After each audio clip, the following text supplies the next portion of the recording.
Buen día, buen día, buen día, buen sábado.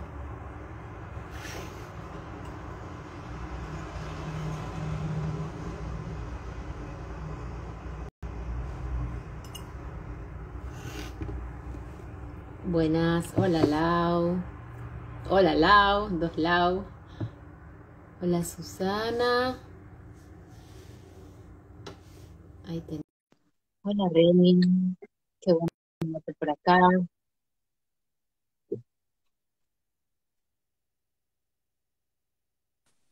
Qué puntualidad. Hola Lau, ¿cómo Ah, estás? bien, ¿cómo estás, Lu?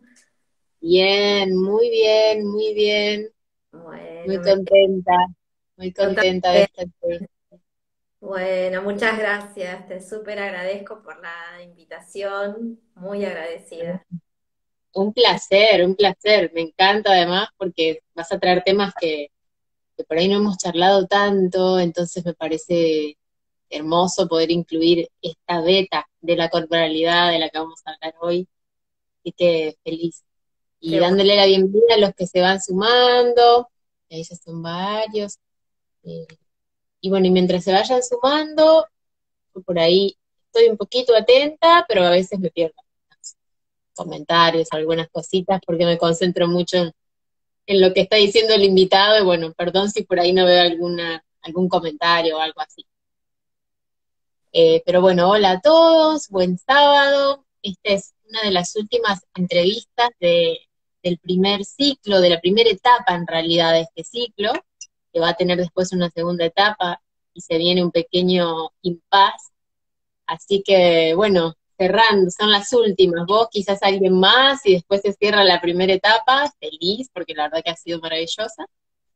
Y bueno, en principio darte la bienvenida y contarles, yo por mi parte os voy a contar brevemente, después vos contás de manera más extensa todo lo que quieras sobre vos, pero contarles, bueno, que a Laura yo la conozco en principio como artista plástica, tengo el placer de trabajar con ella, y bueno, y charlando y conociéndonos, descubro que tiene toda una relación con la corporalidad desde la psicomotricidad, y bueno, y también me va contando cómo ha hecho para ir integrando a lo largo de la vida, ¿no? En el arte, parte del movimiento, de esa esencia corporal. Bueno, un poco de todo eso me encantaría que hablemos hoy, pero bueno, te dejo que te presentes y que cuentes todo lo que quieras de vos antes de arrancar. Bueno, gracias a todos los que se unieron también, que están escuchando. Bueno, sí, la verdad es que, como yo digo, estoy en el proceso, estoy siempre en proceso de algo. La realidad es que trabajé, yo soy maestra jardinera, psicomotricista, trabajé con la primera infancia muchos años, siempre estuvo el arte en mi vida, eh, en etapas en las que no me pude desarrollar porque estuve por trabajos de mi marido, tuve que viajar y bueno, tal vez era difícil insertarse, ahí es como que encontré esta forma de expresarme a través del arte. Arranqué, me encantó, siempre lo tomé como un modo de expresión. Eh, y bueno, la realidad es que la pandemia me obligó un poco a intensificar el trabajo en el arte porque, bueno, cuando arrancó la pandemia es como que el consultorio se cerró, se cerraron Claro, todos los lugares donde era imposible trabajar como yo trabajo mucho con el cuerpo y contacto directo con el cuerpo. claro, No, era inviable. Así que bueno, es como que tuve que hacer un viaje hacia mi interior, un duelo, porque no veía, digamos, un futuro y bueno, arranqué como a intensificar mis clases de arte, que si bien las estaba tomando, pero las tomaba como algo como un hobby y dije, bueno, vamos a ir por este lado. Y como siempre los caminos es como que se separan y se entrecruzan, se separan y se entrecruzan. sí, Eh, es como que te encontré a vos, también me mandaron una invitación para la presentación de un libro, El cuerpo y la terapia, y bueno, es como que empezó a resonar un poco esto en mí nuevamente. Nunca lo tenía dejado de lado porque, bueno, hasta hace un año y medio trabajaba, sí, menos, porque seguí trabajando virtualmente con las mamás también para contenerlas, pero bueno, llegó un punto que eso se terminó y bueno, nada, haciendo camino al andar, viendo cómo puedo, ahora sí, como tratar de unificar, ya no que sea uno un hobby y el otro un trabajo, sino que pueda mantener a los dos en una misma, en un, digamos, no sé si en un 50-50, pero como tratar de equilibrar Claro, y poner énfasis en el arte que descubrí que me ayuda a mí como persona mucho más de lo que pensaba. Y estoy aprendiendo un montón, no solo de técnicas de arte, sino sobre mí misma y estoy pudiendo avanzar, bueno, hablando de esto del cuerpo como herramienta, ¿no? Es como que claro. la expresión como herramienta lo estoy experimentando ahora en la adultez como algo real, objetivo, que puedo conceptualizarlo. Antes lo pensaba, pero nunca me había pasado de poder conceptualizar estos desbloqueos que se me producen a mí a través de la pintura, Claro. ¿no? Recuerdo, Interno. recuerdo que hablábamos de tu pintura, como de la esencia, ¿no? Del movimiento, de que en algún punto siempre había un gesto para arrancar la pintura que tenía que ver como con una curva de movimiento, ¿no? Y Exacto. eso a mí me daba la sensación de que estaba muy ligado con tu esencia, que tiene que ver con el trabajo, con el cuerpo, con el movimiento. Y ahí es como que fue inevitable la vinculación, la integración de ambas disciplinas, ¿no? En algún punto. Totalmente, totalmente, y el hecho también de que una vez que uno libera a través del movimiento, libera su gestualidad, su expresión, es como que se van desencadenando. Yo siempre, o sea, como digo, mi, mi proceso en lo artístico fue de la mano con mi proceso en lo corporal, ¿no? Es como que yo en, en lo, eh, en mi infancia hice danza clásica desde muy temprano, que es algo estructurado, que es algo que muy rígido, estricto. A mí me daba mucho placer de todas formas, siempre fue más el placer que el displacer, con lo cual lo continué, pero de más grande, en la adolescencia, empecé a hacer danza contemporánea, que me permitió expresarme mucho más libremente que la danza clásica, obviamente, ¿no? Claro, Y lo claro. mismo pasó con el arte. Yo arranqué con un arte figurativo, de copiar, de dibujar, y no me sentía cómoda, me sentía como medio asfixiada.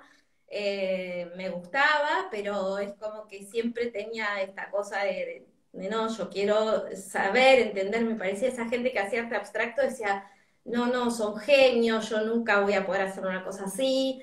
Y bueno, el año pasado ya había arrancado antes de la pandemia, pero bueno, es como que pude, y como hablábamos antes, a partir de esta gestualidad y a partir del hallazgo en mí, o sea, creo que hay personas que pueden expresarse a través del arte figurativo perfectamente, pero en mí es como que el arte abstracto me permitió soltar y Ah, liberarme, y explorar, y decir, pucha, esto lo hice y quedó bien, y me gusta, y resueno con esto, y bueno, claramente es algo totalmente subjetivo porque es una expresión íntima, ¿no? Así como el movimiento es una expresión íntima y tiene mucho que ver con, bueno, hablando de la infancia, tiene mucho que ver con las experiencias primarias.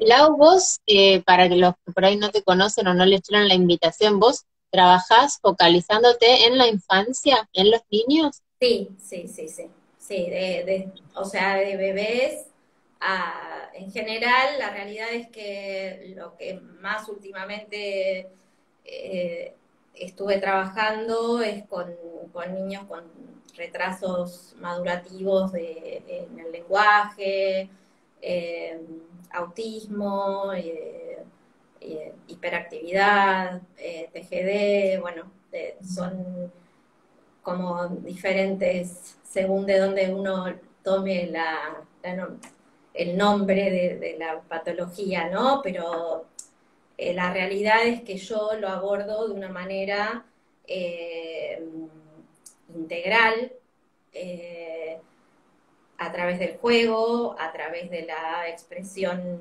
artística también, y a través del cuento, de la narrativa. Eh, por qué del juego? Porque, bueno, el juego es como el lenguaje del niño, ¿no? El juego y el movimiento en los primeros 2 años, antes del lenguaje, todo el juego que nosotros llamamos sensorio motor, es como que le explico por ahí un poco, el juego sensorio-motor son juegos de saltos, balanceos, rolidos, eh, eh, envolturas, que es como que retrotraen a nuestros primeros, a los orígenes, digamos, de la construcción corporal, en donde, bueno, para mí el cuerpo es una construcción, ¿no? Uno no nace con el cuerpo construido porque, bueno, no está ni neurológicamente, ni físicamente, ni psíquicamente preparado, entonces es un otro que puede ser la madre o la figura de apego que tenga ese niño, quien va a ir contribuyendo con un diálogo tónico, con una empatía, a través de los cuidados, de la alimentación, del cambiado, del acunado, de los juegos de la primera infancia, de los bebés, que va a ir construyendo a través del tacto, del baño, o sea, todo lo que sea cuidados primarios del bebé, va a ir de a poco construyendo estos, va a ir dando esa información, esos estímulos externos, y a su vez el bebé va a ir gestando sus propios estímulos internos que van a permitir esa interacción que se vaya constituyendo como sujeto, porque como te decía, como al ser una unidad, no es que se construye el cuerpo y no, se construye todo junto, ¿no? Todo el ser. Claro, Y esto podría ser, viste que una de las preguntas como primeras que siempre hago es, bueno, ¿qué es el cuerpo para vos? Esta podría ser una definición, entonces, el cuerpo es una construcción sí, que totalmente. se va forjando desde que el bebé nace o incluso desde antes, desde que se Desde está antes, gestando. Claro. incluso, tal cual, desde antes, y es una construcción eh, en la que interviene lo biológico, lo psicológico, lo social, lo cultural, o sea, no es una construcción que se construye por un lado el cuerpo físico, por otro lado el cuerpo emocional. Entonces, bueno, eso va a dar lugar también a que, está bien, como vos decías, esta es la definición, y también como definición, para mí es muy importante tomar el cuerpo como modo primario de expresión. Si no fuera por la capacidad de expresión que tiene el ser humano cuando nace, sucumbiría, porque, bueno, llora, grita, da señales de sus necesidades, con lo cual el otro tiene que reaccionar, mira, sonríe. Entonces, el que tiene adelante va a reaccionar ante estos estímulos y realmente hay eh, una noción, la de vínculo de apego, que desarrolló Winnicott, que bueno, es fundamental para para esto, en el sentido de que cómo la madre reacciona por lo que el bebé le está expresando, Manifestación, claro, manifestando. Si claro. no Eso podemos, estaba pensando, no hay lenguaje todavía, entonces el cuerpo va hablando con su propio lenguaje, emitiendo necesidades, deseos, y ahí está como el madre o quien sea que está cuidando ese ser, tratando como de leer o entender, ¿no? Esos pedidos o esas necesidades. Ahí es un cuerpo, no sé, de golpe se me vino esta conciencia, si bien yo sé que los bebés no tienen lenguaje, pero ahora se me viene como esta idea de, ahí es un cuerpo hablante, y ahora quizás de grande que tengo el lenguaje, capaz que hasta me olvidé un poco de cómo mi cuerpo habla naturalmente y pide, o no lo reconozco, digo como que quizás a veces pasa como que se disocia, ¿no? Y de niño tan sabio, obviamente, y tan necesario que ese cuerpo hable. tal cual, porque si no, no podría haber diálogo. O sea, también hablamos mucho del diálogo tónico, ¿no? Y estas expresiones, hay otro autor que descubrió que tono es igual a emoción, y que es Henry Ballon, y es uno de los fundadores de la psicomotricidad, digamos, y en ¿qué genera la necesidad de expresión en el bebé? Un exceso de tono. Es como que el bebé tiene hambre, no sé, por ejemplo, tiene hambre o tiene sueño, o le duele algo, y empieza a aumentar su tono muscular. Esa incomodidad genera un aumento de tono. Tenemos aumentos de tono placenteros, después tonos y aumentos de tono displacenteros, ¿no?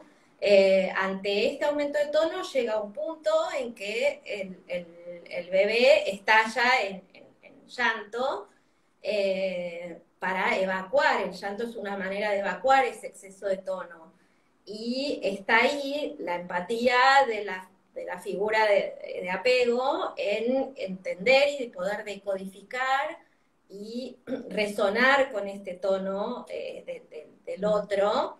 Y bueno, ahí se va dando este diálogo que permite que el tono del bebé se estabilice, porque bueno, le dio de comer o lo cambió, eh, siempre con como yo siempre digo, es algo innato, que se da en las madres en general.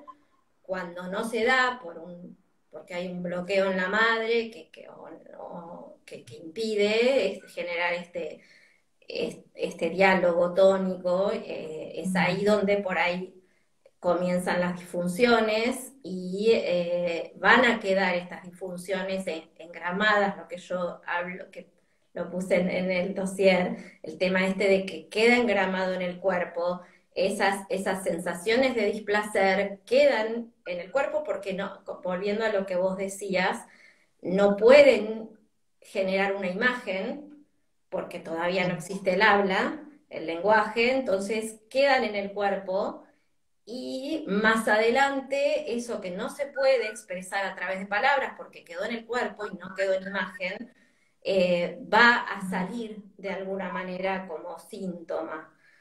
Entonces, bueno, lo que se intenta es en la parte terapéutica, bueno, desbloquear a través del movimiento, porque es la única manera, porque se generó presimbólicamente, de desbloquear a través de, bueno,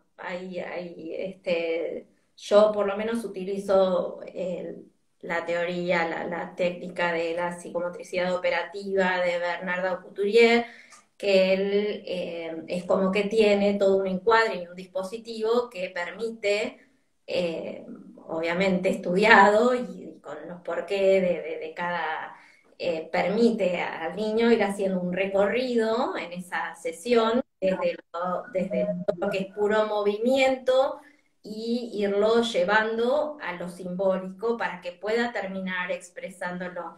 Y ahí es donde yo entro con el arte, porque, digamos, en este recorrido son primero unos juegos sensorio-motores puros, se llaman, después es el juego simbólico bueno, la casita, jugar con las muñecas, bueno, todo, o sea, donde hay un juego ya más armado simbólico y hay que llevarlo también a que pueda expresarlo en un lenguaje, ya sea con un modelado, con un dibujo, como para que pueda visualizar todo eso que vivió en el cuerpo, ¿no? Ayudado también por un relato que uno observa de lo que pasó durante la sesión. A ver si lo puedo explicar bien. Durante el juego sensorio-motor y el juego simbólico se va armando un relato que uno puede observar y puede entender. Entonces, a partir de ese relato, ya sea de miedos, de angustias, uno puede observar, van saliendo diferentes emociones, entonces uno trata de armar un relato, como un cuento de un niño, que de hecho los cuentos infantiles toman todo esto de la fantasmática corporal, ¿no? De los miedos, de las persecuciones, y lo tratamos de ponerle imágenes a todo eso que él vivió en la sesión, como para que después lo pueda volcar en una hoja, ¿no? O Y sea, bueno, el cuerpo, digamos, el cuerpo, si entiendo, tiene una memoria que queda como grabada y al no haber podido pasarlo a un entendimiento cognitivo porque no había todavía un desarrollo madurativo en esa instancia, de esa edad, de más grandecito puede hacer un trabajo que lo lleve a resignificar. totalmente, totalmente. O por lo menos, o sea, sí a resignificar, no sé si termina la resignificación, va a ser tan conceptual, no sé si es una resignificación, sino que es un desbloqueo, como es Claro, poder soltar eso que quedó, que bueno, las neurociencias hoy se han hecho estudios que se sabe que eso quedó en las conexiones nerviosas ¿no? Neuronales bueno, no sé cómo lo habrán logrado captar, pero los últimos cursos que he hecho, hasta eso se había como claro. conectado, ¿no? Como yo digo siempre, yo opino que las neurociencias han venido a darle como el marco científico a lo que la psicología, o en mi caso más el psicoanálisis, eh, ha, ha investigado porque, o sea, esto de las neuronas espejo, que lo que fomentan es que el bebé mire a la madre, o que la madre, y bueno, la mirada, que fue, bueno, primeramente estudiada por Spitz, después por Winnicott, eh, está bien el estímulo de la mirada, pero si uno no lo hace con una emoción determinada, fríamente, no es un estímulo en sí mismo solo la mirada. O sea, la mirada Mm. tiene que ir acompañada de esto: te entiendo, te escucho, ¿no? A ver qué es lo que necesitas. Del lenguaje, obviamente, ¿no? Que el adulto hacia el bebé está todo el tiempo hablándole, pero esta gestualidad es necesaria para que a él le llegue, ¿no? Le resuene bueno, no sé si me fui un poco por las ramas. No, no, es súper interesante y se me van ocurriendo preguntas también. Por ejemplo, puede ser que de adultos arrastremos estos bloqueos que no fueron trabajados luego en algún otro momento de nuestra niñez y que Sí. todavía conservemos, ¿no? Y la psicomotricidad sirve también para un adulto. Sí, sí, sí, sí. En el último tiempo la verdad es que se ha avanzado muchísimo en la psicomotricidad para adultos. Yo con lo más grande que trabajé fue con un chico de 17 años. La verdad es que no es mi fuerte. Hay en Uruguay un psicomotricista muy reconocido, que es Juan Mila, que él hace todo un trabajo de psicomotricidad en adultos, investigaciones, tiene mucho escrito, libros, sé de él, no conozco otro. Y sí, claramente sí. Yo creo que el recorrido sería más o menos el mismo, pero bueno, así como creo que como es necesario especializarse porque debe haber, hay otros condimentos, porque ya hay todo un recorrido hecho, ¿no? Con ese bloqueo y bueno, el niño es como que no se da cuenta de que está el bloqueo, o, como que eh, es como más natural para el niño el jugar, con lo cual es como divertido venir a las sesiones de psicomotricidad, porque eh, es lo que hace un niño, es su forma de expresarse, ¿no? No sé si lo dije, pero para Couturier dice que el juego en el niño es el lenguaje en el adulto, entonces es como el lenguaje en el adulto. Que el juego implica movimiento según el tipo de juego que sea, y hay juegos donde predomina más el movimiento, entonces uno va a decir, bueno, si yo veo que hay por ejemplo, en el de acuerdo al trastorno que se presente. Por ejemplo, en general, los niños con autismo es como que necesitan mucho de las envolturas, ¿Qué mucho de son las envolturas? las envolturas es, o sea, está relacionado con todo lo que es el sostén en los primeros meses de vida y años de vida, ¿no? Entonces, el sostén de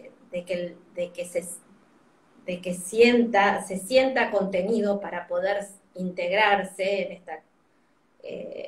O sea, es un contacto envolvente, un tiene que ver contacto con el... exacto, que eh, ellos lo juegan sin, o sea, salen los juegos espontáneamente que uno dice, uy, es de libro, porque entonces, todo lo que es el contacto físico, ¿no? De que uno acuna al bebé, que le da el pecho o la mamadera, no es lo mismo darle la mamadera o el pecho al bebé sosteniéndolo todo, que lo pongo en el cochecito y le doy la mamadera, ¿no? Es como que el momento de amamantar o de darle la mamadera al bebé es un momento que tiene que haber un intercambio, que tiene que haber mirada, que tiene que haber gestos, tiene que haber acomodarse el tono de la madre con el tono del bebé, porque si yo estoy mirando el celular y dándole la teta, no va a ser lo mismo que claramente, ¿no? Entonces, todas esas faltas de contención se ven que pueden haber sido, o sea, normales o patológicas. Todos los niños juegan a lo mismo, tengan patología o no. Son aspectos que, bueno, encima hoy en día es como que también lo social es como que influye, lo cultural. Hay culturas que tienen mucho más internalizado esto de, de, de cómo cuidar, de cómo atender estas primeras necesidades y otras que no. Bueno, ni que hablar la escuela, el lugar que le da el cuerpo, ¿no? Y vos sabés que yo te quería preguntar sobre eso también y también sobre la importancia del contacto desde los primeros años, ¿no? Esto de desde donde yo aprendí, hablábamos de lo fundamental que era el contacto con el bebé, con el cuerpo, que uno registrara como ser recién nacido un tacto, un contacto, una caricia plena, ¿no? Qué importante para todo el ser haber sido tocado, abrazado, envuelto. Y por otro lado, esto, ¿qué pensabas de la educación respecto a estos cuerpos, ¿no? A este ser que es un cuerpo, y qué pasa ahí con la educación, que yo me animo como a teorizar un poco, y hemos nombrado así un poquito con algunos otros invitados, que a veces hay como una priorización de lo racional y un poco una limitación de la expresión corporal. Al menos en la educación masificada, en el modelo más hegemónico de la educación, ¿no? No de las alternativas. Pero vos, no sé qué pensás sobre esto. Sí, totalmente de acuerdo con lo que vos decís. La verdad es que eh, en el jardín de infantes puede ser que sea un poquito más tomado en cuenta el cuerpo, la psicomotricidad se ha metido en los jardines de infantes, pero bueno, también como decís vos, depende de qué jardín, ¿no? Pero ya el solo hecho de tener a los chicos sentados 4 o 5 horas, en el caso de que sea una sola escolaridad, o si es doble escolaridad, 6, 7 horas con recreos de 10 minutos, pero que tienen que estar sentados en una silla donde el cuerpo tiene que estar totalmente inhibido, en un banco con un otro adelante, que es la mayoría de los casos. eh, es como que lo que vos decías, lo racional, es como que parece que lo único que existe es la cabeza y la capacidad de pensar y de Claro, aprender a través del conocimiento, no existe la exploración, y bueno, la exploración es la primer fuente de aprendizaje del ser humano, ¿no? Eh, en algunos casos se trata de introducir, lo que pasa es que también los pobres maestros, como yo siempre digo, se ven como limitados ante las exigencias de la currícula, claro, que tienen, sí, de lo que tienen que dar, lo que los chicos o sea, entonces es como que realmente es muy difícil, hay que tener mucha creatividad para poder incluir al cuerpo en esto, eh, pero no por eso digo que no sea necesario. O sea, yo creo que sí, sí, y de hecho, bueno, me ha pasado ir a hablar porque bueno, como parte del equipo terapéutico tengo que ir a colegios a hablar por cuestiones de los chicos y bueno, y dar sugerencias y bueno, y que sean rechazadas rotundamente. eh, o encontrarme con chicos que en el colegio les ponen una pelota abajo de los pies para que estén rebotando para que descarguen la hiperactividad, que es una locura porque lo único que hace es retroalimentar esta excitación corporal, a claro. buscar más el tono, en lugar de decir, bueno, hagamos actividades de relajación, no, lo ponen como con una pelota en los pies a rebotar para que descargue ese tono que va cada vez más en aumento. Eh, Son teorías, son concepciones que, bueno, eh, yo como digo, hay que tener un poco de sentido común, ¿no? En todo, uno estudia distintas teorías, pero lo que prima para mí es el sentido común. A ver, esto realmente. O chiquitos que les habían sugerido ponerles chalecos con peso, chiquitos de 2 años, para que estén quietos. Eh, No, no, sí, sí, sí, no no, sabía de eso. sí. Es terrible. Es terrible, es terrible. Y eso está, y eso existe, y los padres desesperados eh, hacen las cosas porque los terapeutas se lo dicen, o en el colegio se lo dicen, entonces tienen que decir, bueno, hacemos lo que me dicen en el colegio, porque si no, no puede continuar. Y realmente sí, y no te estoy hablando de hace 20 años, te estoy hablando de hace 5 años. Eh, Mirá qué loco, porque, o sea, también por suerte está como, hay un gran abanico, ¿no? Están estas situaciones, esto no lo sabía, que es terrible. Y ayer leía y veía unas camitas que son para niños, que se llaman camas Montessori, que sí, son unas camas que están hechas a un nivel muy cercano al piso, y creo que hasta son módulos que se pueden ir apilando para después ir regulándoles la altura, y decía, permiten que el niño tenga autonomía de bajar de la cama muy fácilmente sin caerse y explorar. Claro, y yo leía todo eso y pensaba, más de un padre lee esto y se muere de pánico, porque cree que la cuna es más segura porque ahí no le pasa nada y el nene está ahí como dentro, ¿no? Es ese paradigma que tenemos, ¿no? De al nene hay que tenerlo sumamente contenido porque si no, peligro, peligro, peligro. Y cuando su naturaleza claramente es expandir, tocar, probar, ¿no? Moverse, bajar, subir. Y pero son otros paradigmas que, bueno, algunos empiezan a coexistir. Eh, es es re interesante. este ejemplo que vos das es súper interesante porque, bueno, otro de los pilares de la psicomotricidad, y más que nada en la parte más de atención temprana de la infancia, es esto de la autonomía del movimiento. Y cuando hablábamos de lo cultural, que yo te decía, lo cultural, ¿qué te dice? Bueno, el bebé nace, a los 6 meses se tiene que sentar, a los 9 meses se tiene que dar vuelta, a los, no sé, 10 meses tiene que gatear, al año tiene que caminar. eh, si no gatea, no importa, hay nenes que no gatean, y es mentira, o sea, los nenes, o sea, los nenes gatean, lo que pasa es que no los dejan gatear, porque les ponen un andador o los ponen a caminar antes de tiempo. Entonces, esto de las camitas Montessori apunta, porque Montessori tiene toda una mirada muy similar a la de Pickler, que es la que sigue Amy Pickler estudió todo el movimiento autónomo del bebé, y que si uno le pone al bebé un encuadre,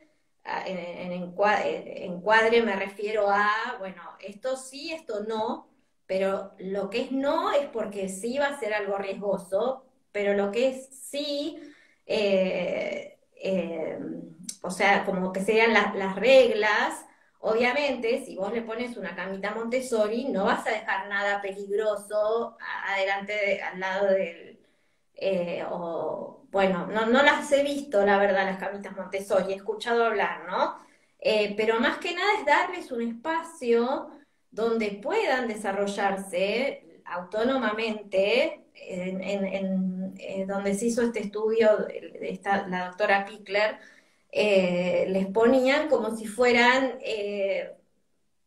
como corralitos gigantes, ¿no? Donde pueden estar con juguetes, que les permiten desarrollar todos sus movimientos autónomos sin ningún tipo de riesgo. Eh, Claro. entonces, en la medida en que uno cuide el dispositivo y de que los materiales que uno le pone sabe que no van a ser riesgosos, uno va fomentando este desarrollo en el que al bebé no se lo sienta, en el que al bebé no se lo para, el bebé se va a sentar por sus propios medios, se va a parar por sus propios medios, va a arrancar a caminar por sus propios medios, y todo eso es una forma de darle autonomía dentro de lo que el bebé puede, ¿no? Entonces, como también está en juego acá la separación, no solo física, sino psíquica, emocional de la mamá con el bebé, que está fusionado en los primeros meses de vida, totalmente fusionada, o sea, no es que el bebé nace y se separó de la mamá, no, no, queda, o sea, es todo un proceso la separación física y la separación emocional, integral del bebé. Entonces, eh, Claro. con esta autonomía le va permitiendo separarse, le da seguridad en sus movimientos, y como es como un proceso de espiral dialéctica, digamos que en la medida en que el bebé va explorando, va interactuando, él va experimentando, va adquiriendo conocimientos, siempre y cuando esté contenido y tenga todas estas cosas de las que hablamos antes, eh, normalmente, digamos, lógicamente contenido, va a poder separarse y va a tener la seguridad para constituirse el... y por ahí, como yo tengo 4 hijos y el segundo caminó al año y medio. Y yo tenía una presión social, cómo este chico no Claro, camina, cómo este chico no camina, que bueno, y bueno, yo estaba firme en porque bueno, creo y soy una convencida de que esto es así. Y bueno, de hecho, cuando él estuvo seguro, se largó a caminar, como esto que hablaba de la espiral dialéctica, ¿no? De que él experimentó hasta que un día ¡plup! Pegó la del salto cualitativo y empezó a caminar y fue uno de los que menos se cayó, de los que con mayor equilibrio, o sí, sea, es confianza, es apostar en una cultura en la que los médicos te dicen lo opuesto, claro. los pediatras se fijan si neurológicamente está bien, si se sienta a los 6 meses, entonces le ponemos 20 almohadones, se da unos porrazos bárbaros, se cae para atrás, se golpea, todo eso queda en el cuerpo. Pero ahí pasa esto que pasa con la salud y con la educación también, de que se intenta como emparejar y poner a todos en la misma situación, como si todos fuéramos iguales en el punto en donde digo, cada uno tiene una singularidad y un tiempo propio. Y eso es lo que, porque somos muchos, porque hay que ordenar, porque es más práctico y más funcional, por las razones que quieras, pero se establecen, no me sale la palabra, pero es cuando estándares, ¿no? Claro, como que se estandariza y se pretende que todos a los 6 esto, a los 7 esto, a los 3 esto, y ahí, claro, se pierde esta escucha singular del ser único que está con su propio tiempo.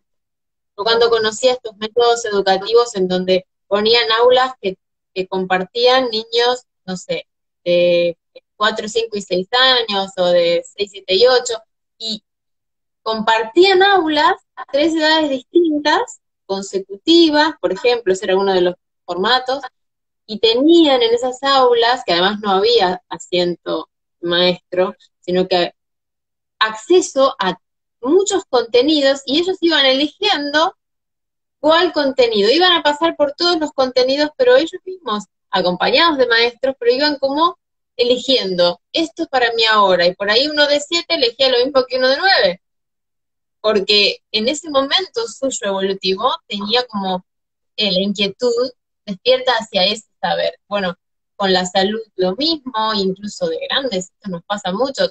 Esto es normal, esto no, esto es para vos, esto no, y a veces esto que se supone que es inocuo para todo el mundo, a uno no le hace bien. Entonces digo, qué importante es como poder ver al ser singular, ¿no? Y salirse de esta fórmula tan matemática como si fuera válida para todos. Eh, para mí eso es fundamental. Y también es fundamental que uno lo integre. Vos como mamá, respetar eso en tu hijo. Y uno también como adulto, poder concebir que uno no va a ser un número más que tiene que responder y que no está fallado porque de golpe no le sucede algo que se supone que tiene que suceder, ¿no?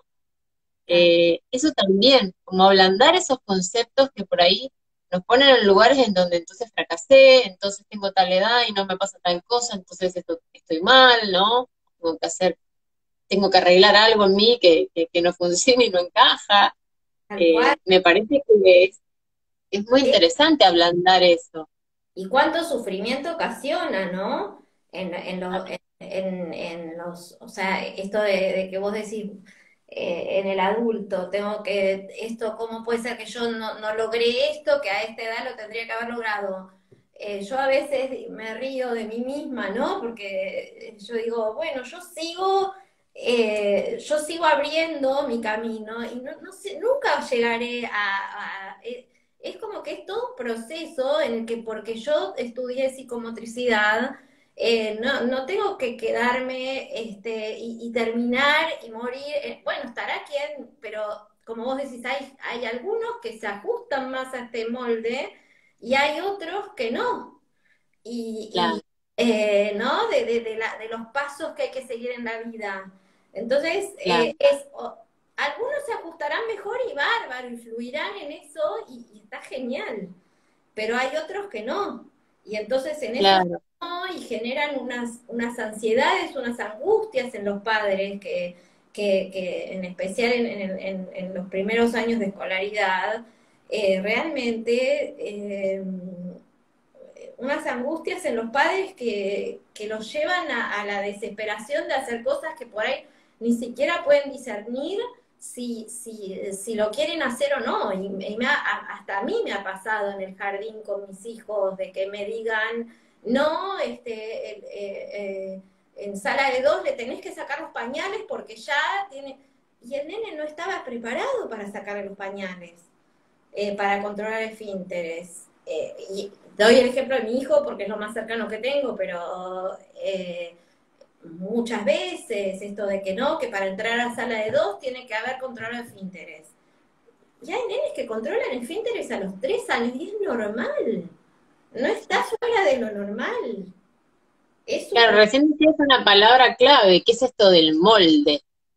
El molde, que es un poco lo que quería decir hoy que no me salía la palabra, ¿no? Es ese molde que pareciera que es donde uno tiene que encajar. Y si no, viene esto de la presión social, lo cultural ahí haciendo presión y coaccionando para que uno haga, y qué interesante esto que decías, incluso sin poder discernir, porque también hay mucha ignorancia, hay un montón de temas que no manejamos, que no tenemos ni idea. Entonces a veces viene alguien que se supone que de ese tema sí sabe, y entonces te dice qué hacer, y vos decís, bueno, yo qué sé, lo hago, ¿no? tal cual. Y bueno, y ahí aparecen un montón de cosas que me parece que está buenísimo poder cuestionar y revisar. Y pensaba, por ejemplo, si vos trabajás con niños que por ahí tienen algún trastorno y demás, y también pensaba, ah, yo no sé del tema demasiado, pero a veces dicen como que hay una tendencia a hipermedicar, por ejemplo, ¿no? Y, y hacer como a veces desde lo externo, ir poniendo en el cuerpo cosas y quizás trabajando con el mismo cuerpo, con el contacto, con el movimiento, se puedan también lograr un montón de cosas. Digo, porque si no es como que seguimos siendo el envase quieto que recibe, de la Totalmente, afuera todo, ¿no? totalmente, totalmente. Totalmente. Esto de la medicación que vos decís es terrible desde mi punto de vista, porque hay médicos que no, que son sumamente conscientes y buenísimo, pero esto que vos decías de los padres, que hay mucha ignorancia, yo por eso trato de trabajar mucho con los padres, porque creo que trabajando con el padre es un 50% de la terapia. eh, Ellos en la ignorancia, pero porque no tienen que saberlo o porque nunca se los enseñaron. Hay muchos padres que investigan mucho, pero como decías vos recién, es esto de que se supone que sabe al que ellos van. Se supone que sabe más. Entonces, uno, la diferencia, digamos, de que el otro sabe, del saber, de que el otro tiene el conocimiento, acata. Y bueno, hasta que llega un punto, que lo que pasa muchas veces es que llega un punto que les dicen, bueno, tiene que hacer esto, esto y esto, hacer este tipo de terapia, papá.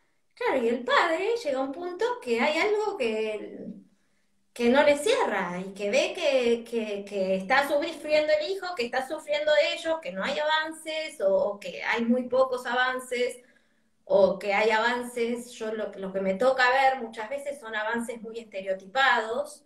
¿Por qué? claro, Por querer entrar en este molde. Entonces es el estereotipo que se le pone de un estímulo-respuesta, ¿no? Y para que el chico ya esté seteado en que tiene que hacer esto. Hay muchas cosas que sí se van a lograr por ejercitación, por hábitos, pero hay otras que no. Eh, y bueno, entonces vienen los padres con esta inquietud de, mira, probé esto y la verdad que no, y hasta a veces enojados, angustiados, ¿no? Porque aparte es como que sienten que su hijo es un conejillo de Indias, porque eh, es realmente... eh, si bien hay veces que, bueno, sí, es verdad que, bueno, la madre en el momento que nació el bebé o hubo realmente un quiebre o hubo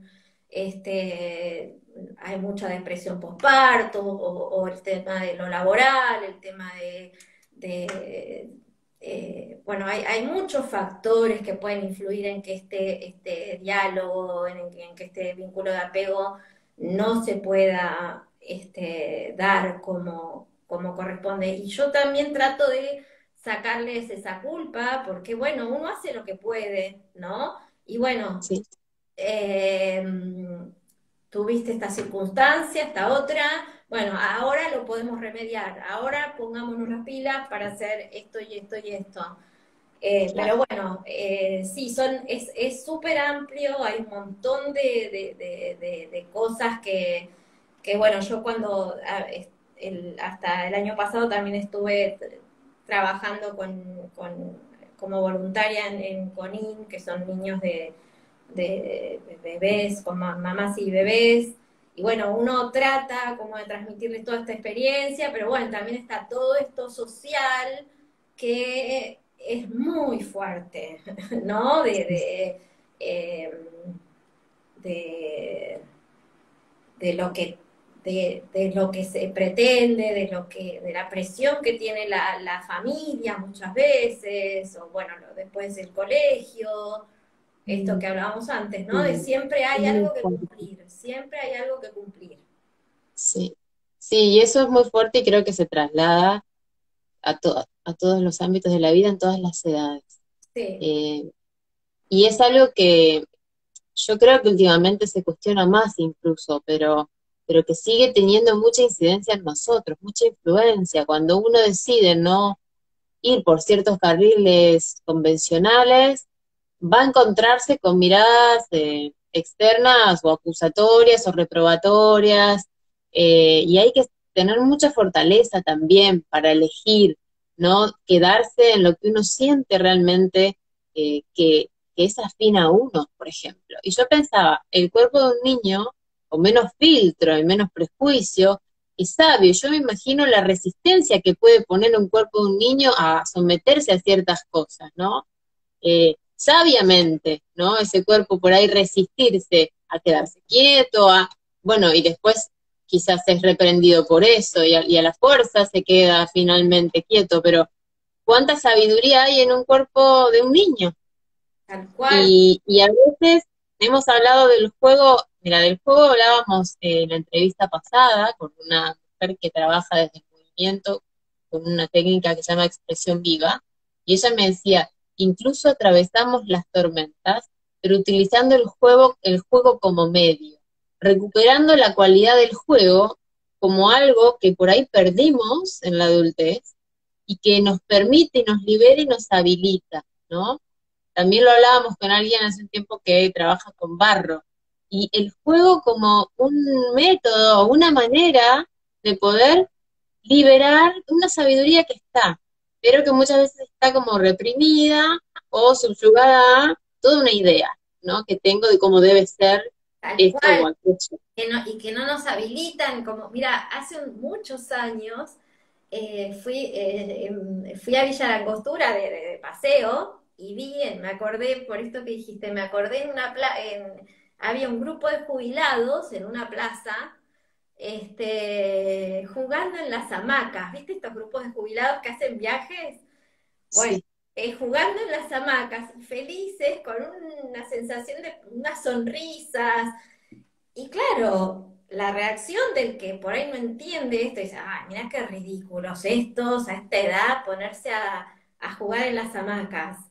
Y bueno, todo este juego, vos cuando dijiste hoy muy sabiamente que el cuerpo se construye desde que está dentro del vientre materno, toda esta sensación de vaivén, de giros que va teniendo el bebé en el vientre de la madre, se reproduce después, que estos juegos de la infancia son por eso, fueron creados por eso, los vaivenes, y bueno, y ellos estaban con una sensación de placer, y qué bueno sería que nos permitamos eso, ¿no?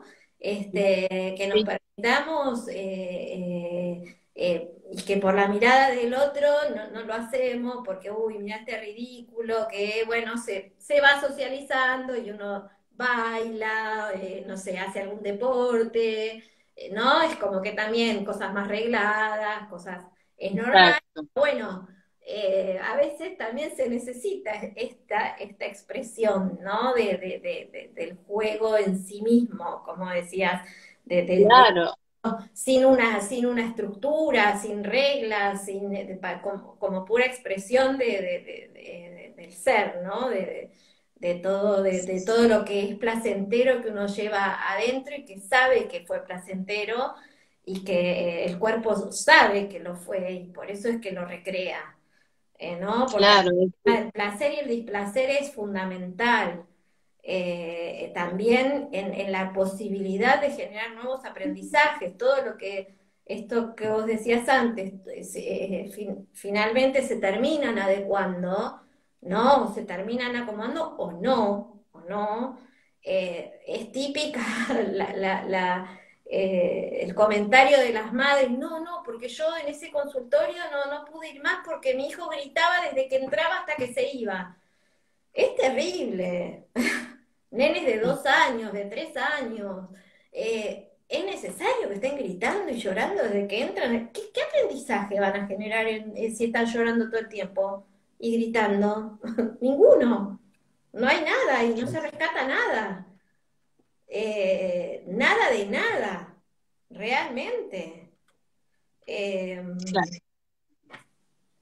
Eh, Sí, la verdad que yo me desvivo por tratar de que esto se difunda, siempre donde pude, traté de hacerlo, porque hay veces, y la verdad es que es como que a veces, bueno, hay gente que escucha y otra que ¿no? Me pasó en muchos colegios donde realmente fui a hablar y fue eyectada directamente.